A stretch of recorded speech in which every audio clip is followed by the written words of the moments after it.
Can you share a little bit more, Danielle, about where that idea came from MyVitro, and kind of walk us through some of the beginning fun ideations that you were having at the very, very beginning? So during the second round, one of the things that we did, the change that we made was we decided that Patrick should take Josie, his daughter, my stepdaughter, on a father-daughter trip and be away during my round of treatment. I decided that the best solution was to not have a support system at all. Genius move on my part. I would like to be incredibly isolated during Yes, time. I would like completely. And I think my thought process was just, I want to be very selfish. Still had to do my job. Obviously, we're all right. Everybody's working through all of this, which is just shocking because it takes so much time.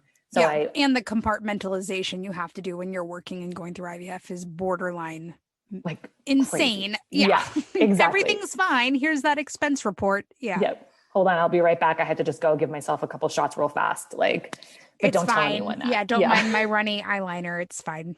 It's fine. So I thought I'm going to do my job and I'm going to do IVF and I'm going to do yoga and I'm not going to think about anything else. So Patrick and Josie went on an international trip. So not only were they going to be away, but they were going to be on a different time zone and maybe out of cell service, like perfect. So off they go. And like halfway through my stims, I like obviously have like a full-on mental breakdown.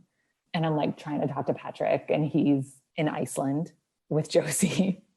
And that's when I had the idea. And I think this was me trying to grasp at different ways to find support. So I had convinced myself that I didn't need emotional support, which wasn't true, but I was also looking for what are other ways to support. And so I was really struggling with the medication.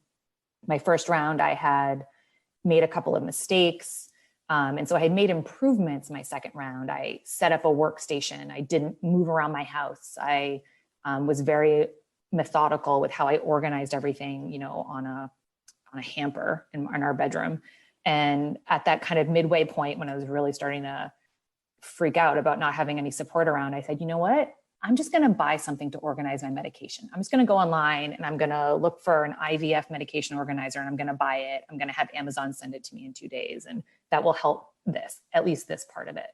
And obviously I looked and there's nothing that exists. And I got